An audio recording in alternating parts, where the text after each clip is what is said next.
알림이 뜨면 다 나와.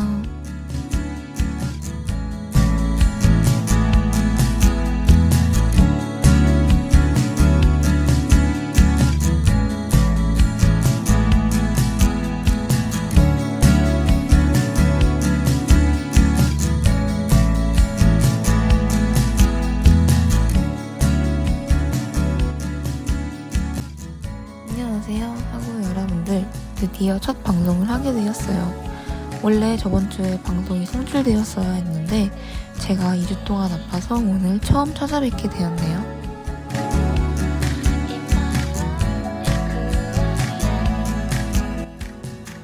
벌써 3월도 끝나가고 밀린 과제 수업 듣기까지 정신없는 하루하루를 보내고 있지 않으신가요?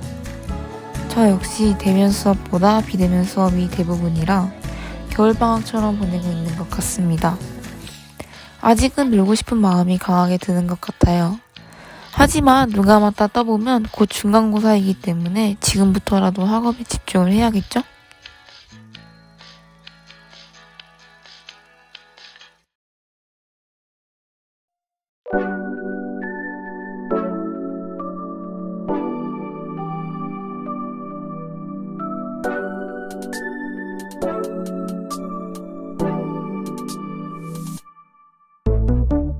My favorite program.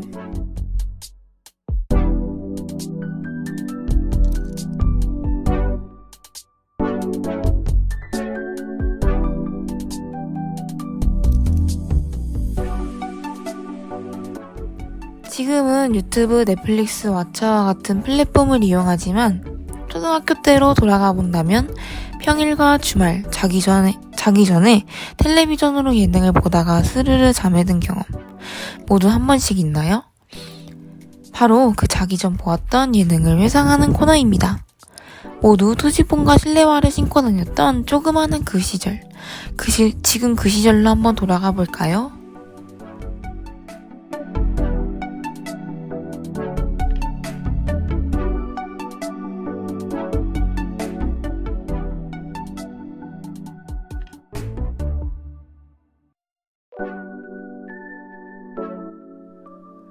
우리나라에서 가장 인기 있었고 매 회마다 새로운 주제거리로 넘쳐난 프로그램입니다. 지금 현재도 다시 보기로 많이 보고 있고 재밌는 표정을 캡처하여 밈으로 많이 사용되고 있죠. 이미 눈치채셨을 것 같은데 바로 무한도전입니다. 무한도전은 3기로 나누어져 있습니다. 시즌 1인 처음에는 2005년부터 6개월 동안 무한도전이 방영되었고 바로 뒤를 이어 시즌2인 무리한 도전이 방영되었습니다. 그 후 우리가 알고 있는 2006년부터 무한도전의 역사는 시작되는데요. 사실 시즌1부터가 아닌 시즌2와 시즌3부터 김태호가 프로듀싱을 맡게 되었습니다. 총 563회를 방영하였으며 12년 후인 2018년 3월 13일에 종영을 하게 됩니다.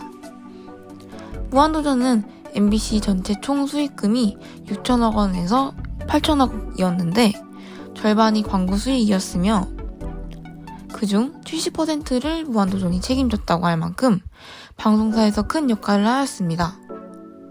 현재 역시 OTT 플랫폼 왓챠에서 최근 한 달간 시청률 상위 5%이며 웨이브, 쿠팡플레이 역시 탑5 안에 들고 있습니다.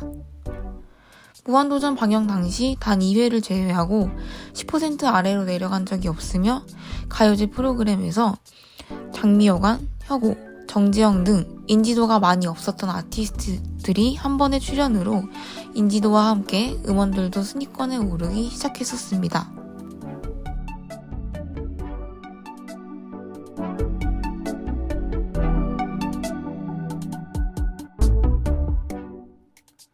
무한도전은 장기적인 프로그램이라서 시대적 변화를 볼 수 있는데요. 2007년 서울 구경특집은 아직 스마트폰이 보급되기 전이기 때문에 주변 사람에게 길을 묻는다거나 노선도를 보면서 길을 찾습니다. 현재는 우측 통행이지만 과거엔 좌측 통행 시절이었기에 좌우 반대로 설치되어 있는 옛날 에스컬레이터 모습까지 볼 수 있습니다. 또한 여러 가지의 콘텐츠들이 인기를 한몫했는데요. 멤버들이 현장 수배범이 되어 경찰과 추격전을 벌이기도 하고 군대에 가기도 하며 짝을 패러디한 짝꿍까지 다양한 장르들로 토요일 예고편을 기대하게 만들었습니다. 그러던 2018년 김태호 PD는 박수 칠 때 떠나라 라는 말처럼 무한도전을 하차하게 되고 그 이후 새로운 PD가 무한도전을 이끌어가려고 했지만 멤버들 역시 하차를 하게 됩니다.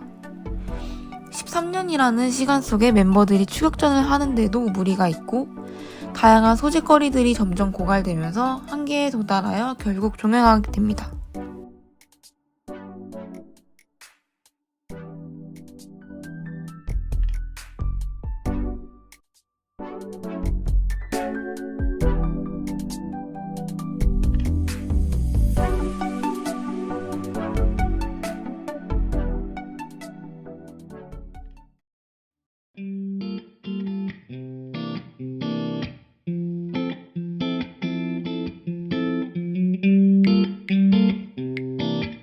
방구석 찌질이의 한마디.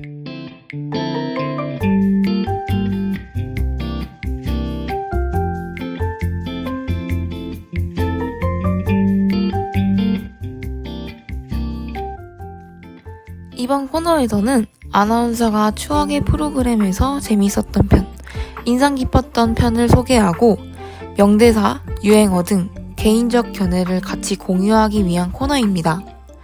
시청자 입장에서 전문적이지 않은 아마추어의 생각으로 편하게 이것저것 이야기해볼까요?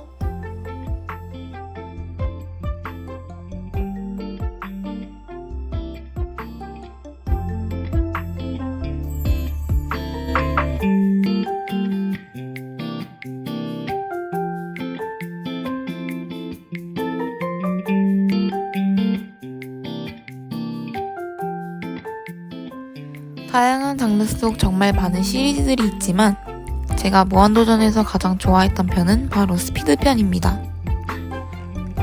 제가 이 편을 가장 좋아하는 이유는 간접적으로 숨겨진 뜻 때문입니다. 이 편이 단순하게 추격전이라고 생각하면 큰 오산이죠. 이 편의 주제는 바로 독도는 우리 땅입니다. 의문의 남성이 전화가 오고 목소리가 변조된 음성으로 협박하며 미션을 수행하도록 만드는 내용인데요. 미션에서의 여러가지 독도 관련한 내용이 나오게 됩니다. 홍카 역시 호랑이 무늬를 상징하여 우리나라를 터뜨리겠다는 의미가 있으며 틀린 그림 찾기에서 시 오브 재팬이라고 잘못 표기된 것을 찾는 등 여러가지의 간접적이지만 어떻게 보면 직접적인 장면들이 나옵니다. 독도라는 키워드 속 숨겨진 뜻을 알고 나서 김태우 PD가 정말 대단하다고 생각했었습니다. 연애, 음악, 스포츠, 오락이라는 주제와는 반대로 역사, 정치, 경제 등 우리가 어려워할 만한 내용을 직접적이 아닌 숨은 그림처럼 표현한다는 것에 감탄을 했었습니다. 영화가 끝나고 쿠키 영상이 있듯 스피드 편뿐만이 아닌 세븐 특집, 여드름 브레이크 특집 등 방송 후에도 숨겨진 의미를 찾아보게 되는 것 같아서 무한도전이 인기가 없을 수가 없구나 라고 생각이 들었습니다.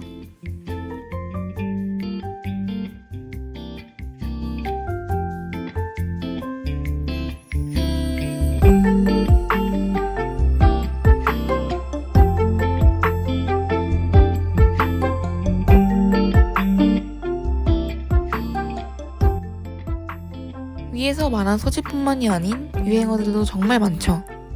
비교적 최근 밈으로 많이 돌았던 우야호부터 사랑아 보영해, 나 이런 거 무서워 안 해?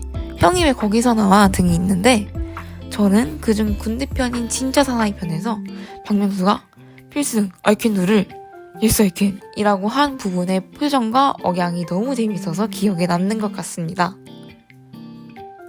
또한 박명수의 어록 모음집도 큰 유명세를 타는데 간염으로 병원에서 입원 중 자서전을 남기는 부분에서 늦었다고 생각할 때가 진짜 너무 늦었다 라는 부분이 장난 같지만 그만큼 바로 시작하라는 참뜻이 신박하다고 생각이 들었습니다. 저 역시 과제를 계획적으로 미리미리 하기보다 최대한 미루고 미뤄서 마감 1분 전 제출하는 스타일이라 항상 이 말을 기억하며 집중하여 과제를 하고 있는데 시작이 반이다 와 같은 말들보다 현실적이고 재밌지만 정말 맞는 말들이 도움된다고 생각합니다. 지금은 텔레비전에서 정규적인 시간에 무한도전을 시청할 수는 없지만 간혹 재방송 채널에서 무한도전이 나오면 반갑기도 하고 바로 무한도전을 보는 것 같아요. 웬만한 요즘 예능보다 이미 봤던 방송이어도 재밌고 그때 그 시절 조그마한 나의 어린 시절을 추억하는 것 같습니다. 토요일 저녁을 책임졌던 무한도전 다들 잊어버리지 말아요.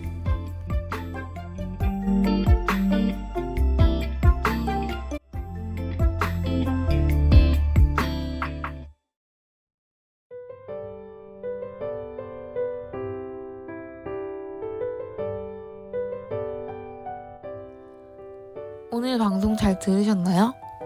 제가 2주 동안 아픈 후에 목 상태가 많이 안 좋아져서 갈라지는 현상이 종종 있는데 이번 방송에서도 좋지 않은 컨디션 때문에 정말 죄송하네요. 무한도전으로 첫 방송을 시작했는데 방금까지도 밥을 먹으면서 재방송을 보았습니다. TV 하나가 그저 재밌는 요소라고 생각이 드는 게 아니라 저 같은 경우엔 그때 그 프로그램을 보았을 때의 향기와 장소, 분위기가 기억에 남는 것 같아요. 벌써 3월도 끝나가는데 오늘 하루도 수고 많이 하셨습니다. 그럼 다음 주에 만나요. 안녕.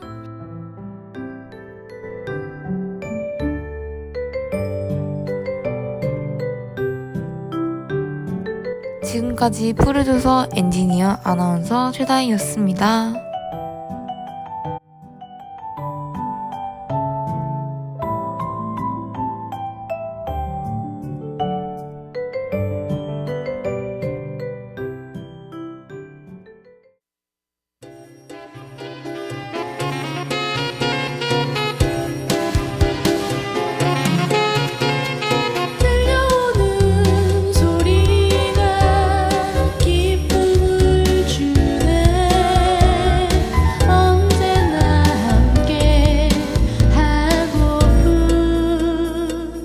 H